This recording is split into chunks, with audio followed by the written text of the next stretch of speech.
त्रिदेवों में सबसे बड़ा कौन है? यह विचार आपके मन में भी कई बार आया होगा। क्या त्रिदेवों में सबसे बड़े भगवान शिव हैं, या फिर भगवान विष्णु हैं, या फिर ब्रह्मदेव हैं? तो आइए धर्म ग्रंथों के आधार पर देखते हैं कि त्रिदेवों में सबसे बड़ा कौन है। त्रिदेवों के संबंध में 3 कथाएं प्रचलित हैं, शिव पुराण से, भगवत गीता से और सप्तऋषि कथा से। शिव पुराण के अनुसार एक बार ब्रह्मदेव और विष्णु भगवान में बहस हो गई कि दोनों में से सबसे बड़ा और सबसे महान कौन है। बहस इतनी बड़ी हो गई कि युद्ध की नौबत आ गई। तभी दोनों के बीच एक प्रज्वलित अग्नि स्तंभ प्रकट हुआ। दोनों भगवानों में यह निर्णय हुआ कि जो इस अग्नि स्तंभ का अंतिम छोर और प्रारंभिक छोर ढूंढ लेगा वो सबसे बड़ा माना जाएगा।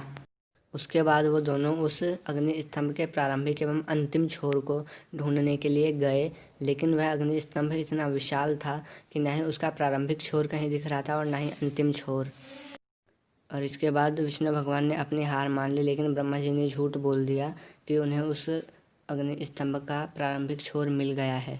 इस तरह ब्रह्मा जी के झूठ बोलने पर उस अग्नि स्तंभ से स्वयं भगवान शिव प्रकट हुए और ब्रह्मदेव के 5 मुखों में से जिस मुख ने असत्य बोला था उस मुख को उन्होंने काट दिया और भगवान विष्णु को अपने समान पूजे जाने का वरदान दिया। इस प्रकार शिव पुराण के अनुसार भगवान शिव त्रिदेवों में सबसे बड़े हैं। दूसरी कथा के अनुसार एक बार सप्तऋषियों में ये बहस हुई कि त्रिदेवों में सबसे बड़े कौन हैं, तो उन्होंने भृगु ऋषि को उनकी परीक्षा लेने के लिए चुना। भृगु ऋषि सबसे पहले ब्रह्मदेव के पास गए और उनका अपमान किया। इस पर ब्रह्मदेव क्रोधित हो गए। तत्पश्चात भृगु ऋषि महादेव के पास गए और उनका अपमान किया। इस पर महादेव भी क्रोधित हो गए। अंत में भृगु ऋषि श्री हरि विष्णु के निवास स्थान वैकुंठ धाम में पहुँचे और उन्होंने वहाँ पर श्री हरि विष्णु के वक्ष स्थल पर लात मारी।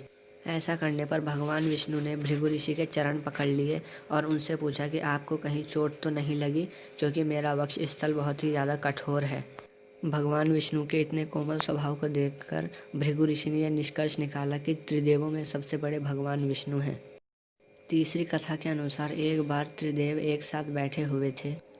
तभी भगवान शिव के मन में एक विचार आया कि अगर मैं इस सृष्टि का संहारक हूँ, तो क्या मैं ब्रह्मदेव का भी विनाश कर सकता हूँ? उनके बगल में बैठे ब्रह्मदेव और भगवान विष्णु उनके मन की बात समझ गए। तब ब्रह्मदेव ने बोला, हाँ महादेव, मैं जानना चाहता हूँ कि आपकी शक्तियाँ मुझ पर क्या प्रभाव डालेंगी। आप अपनी शक्तियों से मुझे भस्म करने की कोशिश कीजिए। तब शिवजी ने अपनी शक्तियाँ ब्रह्मदेव पर लगाईं और ब्रह्मदेव कुछ ही क्षणों में एक राख का ढेर बन गए। भगवान शिव चिंतित होने लगे और तभी विष्णु भगवान ने कहा कि आप अपनी शक्तियाँ मुझ पर भी लगाकर देखिए कि इसका क्या परिणाम होता है। तब शिवजी ने अपनी पूरी शक्तियाँ विष्णु भगवान पर लगाई और विष्णु भगवान भी कुछ ही देर में एक राख का ढेर बन गए।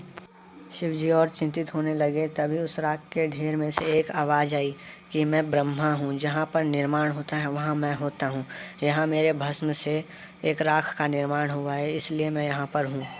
और दूसरे वाले राख के ढेर में से आवाज़ आई कि महादेव चिंतित न हुए, मैं भी यहीं पर हूँ, क्योंकि जहाँ पर किसी चीज़ का निर्माण होता है वहाँ उसकी सुरक्षा का दायित्व मुझ पर आता है, इसलिए मैं भी यहीं पर हूँ।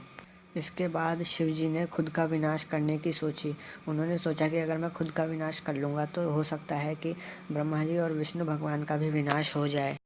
इसके बाद उन्होंने खुद का विनाश कर लिया और जैसा उन्होंने सोचा था वैसा ही हुआ। भगवान विष्णु और ब्रह्मदेव का भी विनाश हो गया और वहाँ पर 3 राख के ढेर लग गए। तभी एक ढेर में से आवाज़ आई कि मैं ब्रह्मा हूँ, जहाँ पर किसी चीज़ का निर्माण होता है वहाँ मैं होता हूँ।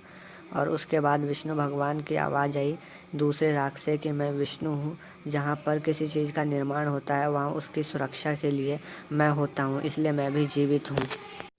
और यहाँ पर सबसे पहले राख में से ब्रह्मदेव की आवाज़ आई थी, अर्थात सबसे पहले उनका निर्माण हुआ था। इसलिए यहाँ पर इस कथा के अनुसार ब्रह्मदेव त्रिदेवों में सबसे बड़े माने जाते हैं। अतः त्रिदेवों की तुलना करना व्यर्थ है। तीनों समान शक्तिशाली हैं और तीनों का ही विनाश करना असंभव है। तो अगर आपको यह वीडियो पसंद आई हो तो इस वीडियो को लाइक कीजिए और हमारे चैनल को भी सब्सक्राइब कर लीजिए। और मिलते हैं किसी ऐसे ही धार्मिक वीडियो में। जय श्री राम।